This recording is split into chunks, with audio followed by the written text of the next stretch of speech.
Hello and welcome to ninja prep. This is Kapil Goyal, your educator mentor PG physics. तो अगर आप लोग Andhra Pradesh public service commission का जो असिस्टेंट प्रोफेसर का एग्जाम है उसके लिए प्रिपरेशन कर रहे हैं, या आप लोग प्रिपरेशन कर रहे हैं MP PSC assistant professor exam के लिए, तो एक्सपेरिमेंटल फिजिक्स आपके जो सिलेबस का एक पार्ट है और उसमें एक टॉपिक है एक्सपेरिमेंटल फिजिक्स में बॉक्स कार इंटीग्रेटर। हालांकि एक्सपेरिमेंटल फिजिक्स के ऑलरेडी 4-5 लेक्चर में ले चुका हूं। इस लेक्चर में हम डिस्कस करेंगे बॉक्स कार इंटीग्रेटर, उसकी थ्योरी, उसके क्वेश्चंस दोनों डिस्कस करेंगे। ये कुछ ऐसे टॉपिक है जो जनरली हमारे जो पोस्ट ग्रेजुएशन है उसमें भी हम नहीं पढ़ते हैं। कई यूनिवर्सिटी में होते हैं, कई में नहीं होते हैं। तो ये ऐसे टॉपिक हैं जो अनटच्ड होते हैं, तो एग्जाम पॉइंट ऑफ व्यू से हम इनको करने की कोशिश करेंगे। और जो भी लोग इस वीडियो को देख रहे हैं सभी से रिक्वेस्ट रहेगी, प्लीज वीडियो को लाइक जरूर करें, चैनल को सब्सक्राइब जरूर करें। अगर आप एमपीपीएससी और जो Andhra Pradesh assistant professor public जो उसके असिस्टेंट प्रोफेसर एग्जाम के प्रिपरेशन कर रहे हैं तो बैच ज्वाइन कर सकते हैं मेरे एप्लीकेशन को डाउनलोड करके। एप्लीकेशन है Ninja prep app by Kapil sir. और बैच जो है वो 2 मंथ सब्सक्रिप्शन के साथ भी है और 8 मंथ सब्सक्रिप्शन के साथ भी है। साथ ही साथ जो प्रैक्टिस क्वेश्चन बैच है वो भी स्टार्टेड है वहां पर, वो भी आपको मिल जाएगा। साथ ही साथ टेस्ट सीरीज भी आप ज्वाइन कर सकते हैं। तो अगर आपको ज्वाइन करना है तो एप्लीकेशन आप डाउनलोड कर सकते हैं। उसके अलावा वीडियो को आपको लाइक करना ही करना है और चैनल को सब्सक्राइब नहीं किया है तो प्लीज चैनल को सब्सक्राइब जरूर करें। चलिए स्टार्ट करते हैं। हाँ जी, देखिए, तो हम लोग डिस्कस करेंगे box car integrator. Experimental physics का एक टॉपिक होता है बॉक्स कार इंटीग्रेटर। तो बॉक्स कार इंटीग्रेटर का यूज किया जाता है, ये क्या है सबसे पहले वो जान लेते हैं। तो ये एक इलेक्ट्रॉनिक इंस्ट्रूमेंट है जिसका यूज किया जाता है signal to noise ratio improve करने के लिए। किसका signal to noise ratio improve करना है? रिपीटेटिव सिग्नल का, रिपीटेटिव पल्स सिग्नल जो आ रहे हैं उसका अगर हमें signal to noise ratio improve करना है तो उसके लिए इसका यूज किया जाता है। ये करता क्या है? सबसे पहले उसको मेजर करता है और उसके बाद उस सिग्नल टू नॉइस रेशो को इंप्रूव करता है। कैसे करता है? उसके लिए ये जो पल्स सिग्नल आ रहा है हमारे पास, जो रिपीटेटिव पल्स सिग्नल आ रहा है उसको इंटीग्रेट मतलब उसका इंटीग्रेशन करके उसकी एवरेज वैल्यू निकालता है एक सिलेक्टेड टाइम इंटरवल में। उस सिलेक्टेड टाइम इंटरवल को गेटेड वैल्यू कहा जाता है। तो वहां पर उसको इंटीग्रेट करके जो रिपीटेटिव पल्स सिग्नल आ रहा है उसका इंटीग्रेशन होगा तो उससे जो नॉइज है उसके अंदर वो लगातार क्या होती जाएगी? कम होती जाएगी और जो सिग्नल है उसकी जो एफिशिएंसी है वो इंप्रूव होती जाएगी। तो इस तरह से सिग्नल टू नॉइस रेशो को इंप्रूव करने के लिए इसका यूज लिया जाता है। इसको ज्यादातर कहाँ यूज लिया जाता है? जहां पर डिजायर्ड सिग्नल जो है वो पेरियोडिक होता है और उसके अंदर बहुत ज्यादा नॉइज होती है। जहां पर बहुत ज्यादा क्या होता है, जो नॉइज होती है सिग्नल के अंदर और पेरियोडिक सिग्नल होता है, मतलब एक पर्टिकुलर टाइम इंटरवल के बाद सिग्नल आएगा ही आएगा उसी पर्टिकुलर इंस्टेंट के ऊपर, और साथ में उसमें नॉइज भी होगी। तो अब हमें वो नॉइज नहीं चाहिए, तो नॉइज नहीं चाहिए उस पर्टिकुलर इंस्टेंट के ऊपर, तो हमें काम में लेना पड़ता है बॉक्स कार इंटीग्रेटर। प्रिंसिपल क्या है इसका? प्रिंसिपल इसका है कि ये इनपुट जो सिग्नल है उसको सैंपल तभी करेगा, एक छोटे से टाइम इंटरवल में उसको सैंपल करेगा। इनपुट सिग्नल को सैंपल मतलब उसको अलाउ करेगा एक छोटे से टाइम इंटरवल में। वो छोटा सा जो टाइम इंटरवल है उसको नैरो गेट कहते हैं। क्या कहते हैं? Narrow gate. और ये कब होगा? जब ये सिंक्रोनाइज करेगा किसके साथ? रिपीटेटिव सिग्नल के साथ। यहां पर ध्यान देने वाली बात यह है कि बॉक्स कार इंटीग्रेटर जो है, बॉक्स कार इंटीग्रेटर का यूज ही केवल तब होगा जब सिग्नल रिपीटेटिव होगा। बॉक्स कार इंटीग्रेटर का यूज ही तभी होगा जब सिग्नल रिपीटेटिव होगा। रिपीटेटिव सिग्नल के लिए काम में लिया जाता है। अगर सिग्नल रिपीटेटिव नहीं है तो उस केस में नहीं है तो फिर इसका कोई यूज नहीं है। ठीक है, तो एक छोटे से टाइम इंटरवल में जब ये सिंक्रोनाइज हो जाता है इनपुट सिग्नल रिपीटेटिव सिग्नल के साथ तो इसको सैंपल कर लिया जाता है। सैंपल मतलब इसको इनपुट सिग्नल प्रोवाइड ही हो जाता है। तो जो सैंपल सिग्नल है, जो सिग्नल को सैंपल कर लिया है उसका इंटीग्रेशन कर दिया जाता है। इंटीग्रेशन का मतलब है उसका एवरेज निकाला जाता है। और जो जब उसका इंटीग्रेशन हम करेंगे तो हर बार हर साइकिल में जब उसका इंटीग्रेशन होता है तो जो उसके अंदर रैंडम नॉइज होती है वो कैंसिल होती चली जाती है। रैंडम नॉइज कैंसिल होती चली जाती है हर रिपीटेशन के साथ। तो इंटीग्रेशन का मतलब होता है ऐड करना।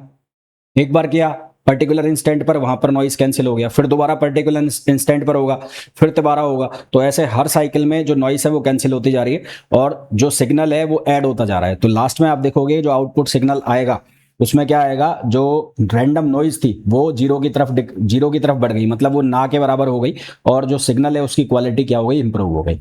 अगर मैं इसका फ्लो चार्ट देखूं तो फ्लो चार्ट के अकॉर्डिंगली सबसे पहले जो पल्स है उसको ट्रिगर किया जाएगा एक नैरो गेट में, जब वो सिंक्रोनाइज कर जाएगा किसके साथ, रिपीटेटिव सिग्नल के साथ। उसके बाद उसका इंटीग्रेशन किया जा रहा है, इंटीग्रेशन करने के बाद सिग्नल को होल्ड किया जा रहा है। कब तक होल्ड किया जा रहा है, जब तक कि नेक्स्ट साइकिल स्टार्ट ना हो जाए। और उसके बाद जो हमारे पास एवरेज आउटपुट है वोल्टेज का, वो हमारे पास आ जाएगा।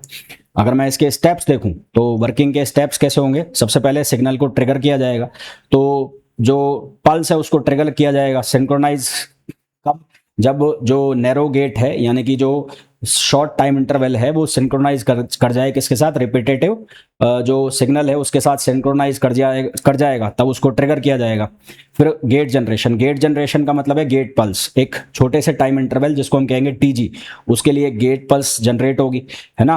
और ये जो गेट पर पल्स है ये एक डिजायर्ड डिले के बाद ट्रिगर होगी। ट्रिगर कर लेंगे पहले पल्स को, और पल्स के बाद थोड़ा सा टाइम लेंगे, और उसके बाद ये गेट पल्स जो है जनरेट होगी। तो जो डिले होगा यहाँ पर वो डिजायर्ड डिले होगा, है ना।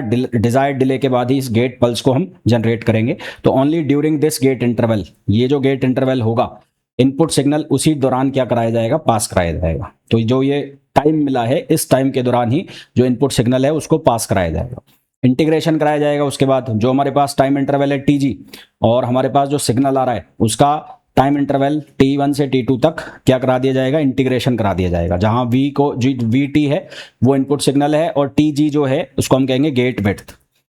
सर्किट को होल्ड किया जाएगा, जो इंटीग्रेटेड वैल्यू आई है उसको स्टोर किया जाएगा जब तक कि नेक्स्ट मेजरमेंट साइकिल स्टार्ट नहीं हो जाता, और उसके बाद एवरेजिंग की जाएगी। बहुत सारे रिपीटेशंस होंगे क्योंकि इंटीग्रेशन चल रहा है लगातार, तो बहुत सारे रिपीटेशंस के बाद सिग्नल जो है वो कांस्टेंट हो जाएगा, और जो नॉइज है उसके अंदर वो क्या हो जाएगी, खत्म हो जाएगी। मैथमेटिकल एक्सप्रेशन हमारे पास ये आ जाएगा। अगर इसके वेव फॉर्म को देखा जाए तो सबसे पहले इनपुट सिग्नल ये है जिसके अंदर बहुत सारे नॉइज है, ये आपको दिख रहे हैं छोटे छोटे नॉइज है। फिर ये जो गेटेड पल्स है इसको ट्रिगर कराया गया एक शॉर्ट डिले के बाद, और ये हमारे पास आउटपुट वेव फॉर्म इसका आ गया, जिसमें से आप देख रहे हो कि जो नॉइज है वो क्या हो गया, गायब हो गया। यदि n आइडेंटिकल मेजरमेंट किए जाते हैं तो जो एवरेज सिग्नल है, एवरेज सिग्नल की जो वैल्यू है वो बन जाएगी ये S equals to N S naught, और जो नॉइज है उसकी वैल्यू बन जाएगी अंडर रूट n सिग्मा। हमें निकालना होता है signal to noise ratio, signal to noise ratio निकालना है तो S में n नॉइज का डिवाइड कर दिया, ऊपर n है नीचे अंडर रूट n है, तो ये किसके प्रोपोर्शनल हो जाएगा, अंडर रूट n के। यानी कि यदि 100 मेजरमेंट्स है तो जो SNR है यानी कि सिग्नल टू नॉइज रेशो है वो 10 फैक्टर से इंप्रूव हो जाएगा। 100 का जो क्या करोगे स्क्वायर रूट तो वो 10 आएगा, तो उससे वो इंप्रूव हो जाएगा। इसके मेन कंपोनेंट्स कौन कौन से होते हैं, ट्रिगर सर्किट। ट्रिगर सर्किट क्या करेगा, सिंक्रोनाइज करेगा किसको, इंस्ट्रूमेंट को और एक्सपेरिमेंट के साथ। उसके बाद डिले जनरेटर, जो हम जो पल्स वो जो यहाँ पर जो गेट जनरेशन, यहाँ पर जो हमारे पास गेट पल्स जनरेट होगी, तो गेट पल्स को जनरेट करते हैं हम एक डिजायर्ड डिले के बाद। तो डिजायर्ड डिले को जनरेट करने के लिए हमारे पास होता है डिले जनरेटर। तो डिले जनरेटर क्या करेगा, select the desired sampling instant. Desired sampling को पर्टिकुलर इंस्टेंट पर क्या करेगा, ये सिलेक्ट करेगा। उसके बाद गेट जनरेटर, गेट जनरेटर क्या होगा, नैरो सैंपलिंग विंडो जो है उसको प्रोड्यूस करेगा। इलेक्ट्रॉनिक स्विच, इलेक्ट्रॉनिक स्विच जो है वो क्या काम करेगा, ये जो सिग्नल है उसको गेट ड्यूरेशन मतलब जो गेटेड विंडो है उसके दौरान ही उसको केवल पास होने देगा। इंटीग्रेटर का मतलब क्या है, जो इंटीग्रेशन का काम करेगा, तो वो कौन हो गया, इंटीग्रेटर। होल्ड सर्किट जो कि स्टोरेज को, आउटपुट स्टोरेज को तब तक स्टोर करेगा जब तक कि नेक्स्ट साइकिल स्टार्ट नहीं हो जाता। तो ये इसके मेन क्या होता है, कंपोनेंट होते हैं। इंपॉर्टेंट पैरामीटर्स क्या क्या होते हैं इसके, गेट विड्थ, तो duration during which the signal is sampled, जब तक सिग्नल सैंपल हो रहा है, जो गेटेड टीजी की हमने बात की थी तो उसको हम कहते हैं गेट विड्थ। ये दो होते हैं, एक होता है नैरो गेट, नैरो गेट जो होता है वो हाई टाइम रिजोल्यूशन होता है, और एक होता है वाइड गेट, ये होता है बेटर एवरेजिंग के लिए। Delay time, delay time triggering और गेट ओपनिंग के बीच में, गेट पल्स और ट्रिगरिंग जो पल्स को हम ट्रिगर कर रहे हैं उसके बीच जो हमने टाइम लिया उसको हम कहते हैं डिले टाइम, उसको हम क्या कहते हैं, डिले टाइम। और ये किस लिए यूज होता है, to select different portion of wave form. जो हम सैंपल सेलेक्ट कर रहे हैं सिग्नल का, डिजायर्ड सिग्नल सैंपल को सेलेक्ट करने के लिए हम इस टाइम को क्या करते हैं, यूज करते हैं। Averaging number, number of repetitive measurement, बहुत सारे मेजरमेंट लगातार चल रहे हैं तो उसको मेजरमेंट के लिए हम किसका यूज करते हैं, एवरेजिंग नंबर, यानी कि इंटीग्रेशन हम कर रहे हैं। इसके एडवांटेज क्या होते हैं, बॉक्स कार इंटीग्रेटर के एडवांटेज होता है एक्सीलेंट इंप्रूवमेंट आता है सिग्नल टू नॉइज रेशो में, हाईली सेंसिटिव होता है फॉर वीक पल्स सिग्नल के लिए, टाइम सेलेक्टिव मेजरमेंट देता है, सिंपल सिंक्रोनाइजेशन होता है विद रिपीटेटिव एक्सपेरिमेंट, और good rejection of random noise, यानी कि जो रैंडम नॉइस है उसका अच्छा खासा यहाँ पर रिजेक्शन हो जाता है। डिसएडवांटेज क्या है इसके, suitable only for repetitive signals, केवल और केवल रिपीटेटिव सिग्नल्स के लिए ही सूटेबल है, ये सिंगल शॉट इवेंट्स के लिए यूजफुल नहीं है, और एक्यूरेट सिंक्रोनाइजेशन चाहिए, अगर सिंक्रोनाइजेशन प्रॉपर नहीं है तो ये काम नहीं करेगा। Long averaging time increase measurement duration, इसका जो मेजरमेंट टाइम ड्यूरेशन है वो लंबा होता है। एप्लीकेशंस कहाँ कहाँ है इसके, इसका एप्लीकेशन है बायोमेडिकल इंस्ट्रूमेंट्स में, और इसके अलावा ट्रांजिएंट सिग्नल मेजरमेंट्स में, प्लाज्मा डायग्नोस्टिक्स में, ऑप्टिकल डिटेक्टर में, फोटो मल्टीप्लायर जिसको हम पीएमटी ट्यूब भी कहते हैं, टाइम रिजॉल्व्ड स्पेक्ट्रोस्कोपी में, न्यूक्लियर स्पेक्ट्रोस्कोपी में, पल्स्ड लेजर एक्सपेरिमेंट में, और लेजर इंड्यूस्ड फ्लोरोसेंस में। तो ये मोर देन सफिशिएंट है जो मैंने आपको पढ़ाया है बॉक्स कार इंटीग्रेटर का, जो मेन चीजें हैं वो मैंने आपको सारी बता दी, यही आपको याद रखना है, इससे ज्यादा कुछ रखना नहीं। फिर आप एक और चीज पढ़ते हो, lock in detector, lock in detector को आप लॉक इन एम्पलीफायर भी कहते हो, और एक आप पढ़ रहे हो बॉक्स कार इंटीग्रेटर। तो इन दोनों में डिफरेंस क्या है, इन दोनों में अगर आपसे पूछा जाए कि डिफरेंशिएट करो, तो बॉक्स कार इंटीग्रेटर जो है उसमें रिपीटेटिव सिग्नल ही यूज होते हैं, वो केवल तभी यूज होगा जब रिपीटेटिव सिग्नल है, जबकि लॉक इन डिटेक्टर या लॉक इन एम्पलीफायर का यूज हो सकता है कंटिन्यूअस एसी सिग्नल के लिए। इसका जो प्रिंसिपल होता है बॉक्स कार इंटीग्रेटर का, टाइम डोमेन इंटीग्रेशन, मतलब एक टाइम के साथ ये काम करता है, जबकि जो लॉक इन डिटेक्टर है ये फेज सेंसिटिव होता है, फेज के इसमें पर्टिकुलर फेज में काम होता है। रेफरेंस इसके लिए पल्स को ट्रिगर करना पड़ता है, इसके लिए फ्रिक्वेंसी और फेज को क्या करना पड़ता है, इसके लिए रेफरेंस का काम करता है। नॉइज रिजेक्शन जो इसके अंदर होता है वो एवरेज नॉइज रिजेक्शन होता है, यहाँ पर फ्रिक्वेंसी सेलेक्टिव डिटेक्शन होता है, मतलब फ्रिक्वेंसी के अंदर नॉइज है तो उसके अकॉर्डिंगली डिटेक्ट होगा और वो जो है वो रिमूव हो जाएगा। ऐसे बेस्ट सूटेड किसके लिए, पल्स्ड एक्सपेरिमेंट के लिए ये ज़्यादा सूटेबल है, और ये साइनोसोडियल पेरियोडिक सिग्नल्स के लिए ज़्यादा सूटेबल है। इसका आउटपुट जो आएगा वो एवरेज पल्स एम्पलीट्यूड आएगा, और यहाँ पर DC proportional to signal amplitude and phase, DC जो है वो proportional to signal amplitude and phase. अब इसके क्वेश्चन देखते हैं किस तरह के इसके क्वेश्चन बनते हैं। पहला क्वेश्चन है, the primary function of a box car integrator is used to, पहला ऑप्शन है amplify high frequency signal continuously, measure the average value of selected portion of repetitive signal. तो रिपीटेटिव सिग्नल के जो क्या करता है, सेलेक्टेड पोर्शन को क्या करता है, मेजर करता है, और एवरेज वैल्यू उसकी रिपीटेटिव सिग्नल के लिए काम करता है। तो हमारे पास ऑप्शन कौन सा हो जाएगा, बी हो जाएगा।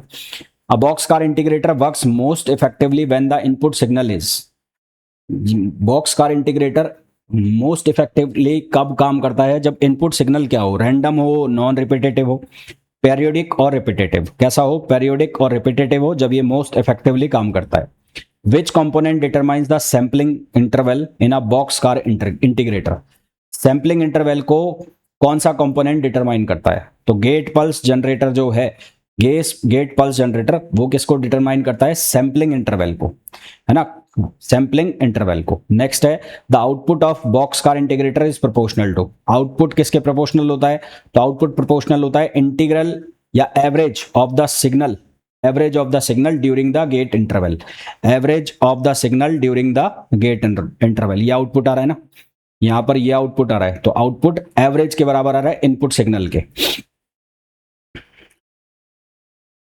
तो ये हो गया हमारे पास, हाँ, तो integral of the signal during the gate interval. Next है, in a box car integrator increasing the averaging time mainly, box car integrator में जो एवरेज टाइम जो है उसको इंक्रीज क्यों किया जाता है, मेनली क्यों इंक्रीज किया जाता है, नॉइज को इंक्रीज करने के लिए, signal to noise ratio improve करने के लिए। हमारा यहाँ पर टारगेट क्या है, signal to noise ratio improve करना, तो signal to noise ratio improve करने के लिए the signal to noise ratio, इसका फॉर्मूला किसके प्रोपोर्शनल आता है, तो √n के प्रोपोर्शनल आता है, जो मैंने आपको बताया भी था। Which instrument is closely related to box car integrator, box car integrator के क्लोजली रिलेटेड कौन है, लॉक इन डिटेक्टर, जिसको लॉक इन एम्पलीफायर भी कहा जाता है। तो आंसर हमारे पास क्या आ जाएगा, बी आ जाएगा। The gate width in a box car integrator should be, gate width जो होती है बॉक्स कार इंटीग्रेटर में वो कैसी होनी चाहिए, equal to entire signal period, larger than the signal duration always, comparable to the portion of signal to be measured, जो signal आपको मेजर करना है उसके कंपेरेबल होनी चाहिए। नेक्स्ट है, which type of noise is effectively reduced by the averaging in a box car integrator, किस तरह की जो नॉइज है उसको इफेक्टिवली रिड्यूस किया जा सकता है एवरेज करके इन अ बॉक्स कार इंटीग्रेटर में। तो पहला है डिटर्मिनिस्टिक सिग्नल, दूसरा है रैंडम नॉइज। तो कौन सी नॉइज को? रैंडम नॉइज जो आ रही है उसको ये इफेक्टिवली रिड्यूस कर सकता है। नेक्स्ट है the output of the box car integrator becomes more stable. Output जो है वो कब ज्यादा स्टेबल होगा? पहला ऑप्शन है जब gate width decreases to 0, number of average increases, और सिग्नल फ्रिक्वेंसी बिकम्स 0, और इनपुट नॉइज इंक्रीजेस। तो जो आउटपुट है वो जो हमारे पास यहाँ आउटपुट जो स्टेबल कब होगा? जब जो हम नंबर ऑफ एवरेज है, मतलब मेजरमेंट साइकिल्स जो है उसको जब हम बढ़ा देंगे तो हमारा जो आउटपुट है वो ज्यादा स्टेबल आएगा। नेक्स्ट है which blocks store the sampled voltage in a box car integrator. कौन सा जो ब्लॉक है वो सैंपल वोल्टेज को स्टोर करता है बॉक्स कार इंटीग्रेटर में? पहला ऑप्शन है ऑसिलेटर, दूसरा है सैंपल एंड होल्ड सर्किट। तो हमारा ऑप्शन क्या आ जाएगा? Sample and hold circuit. फिर नेक्स्ट क्वेश्चन है the synchronisation signal in a box car integrator is used to. Box car integrator में सिंक्रोनाइज सिग्नल का यूज किस लिए किया जाता है? Generating the noise, trigger the gate at the correct instant. तो गेट को करेक्ट इंस्टेंट पर ट्रिगर करने के लिए इसका यूज किया जाता है। नेक्स्ट क्वेश्चन है which mathematical operation is performed by a box car integrator. Box car integrator कौन सा मैथमेटिकल ऑपरेशन परफॉर्म करता है? पहला ऑप्शन है डिफरेंशिएशन, दूसरा है फरियर ट्रांसफॉर्मेशन, तीसरा है time integration of over a selected interval. तो क्या आएगा? Time interval over a selected interval. फिर है if the gate width increase excessively. यदि गेट विड्थ को एक्सेसिवली इंक्रीज कर दिया जाए तो आउटपुट कैसा आएगा? Always increase in accuracy, include unwanted portion of the waveform. तो ये क्या करेगा? अपने साथ अनवांटेड पोर्शन जो हमें चाहिए भी नहीं उसको भी अपने साथ इंक्लूड करके रखेगा। नेक्स्ट है which application is not suitable for box car integrator. Box car integrator के लिए इनमें से कौन सा एप्लीकेशन सुटेबल नहीं है? पहला है लार्ज पल्स मेजरमेंट, दूसरा है फ्लोरोसेंस एक्सपेरिमेंट, तीसरा है continuous random signal. Continuous random signal जो है वो आते हैं लॉक इन डिटेक्टर में। वो किस में आते हैं? लॉक इन डिटेक्टर में आते हैं, तो उसके लिए सुटेबल नहीं है। फिर है box car integrator is specially useful for measuring very weak repetitive pulse hidden in noise, battery voltage only, AC mains frequency और रेजिस्टेंस। तो क्या आंसर आएगा? Very weak repetitive signal, very weak repetitive pulse hidden in noise. फिर next है the box car integrator is based on the principle of. Box car integrator किस principle पर based होता है? पहला ऑप्शन है फेज सेंसिटिव डिटेक्शन, तो phase sensitive detection, दूसरा है रेक्टिफिकेशन ओनली, तीसरा है फ्रिक्वेंसी मॉड्यूलेशन, चौथा है पल्स विड्थ मॉड्यूलेशन। तो हमारे पास आंसर क्या आ जाएगा?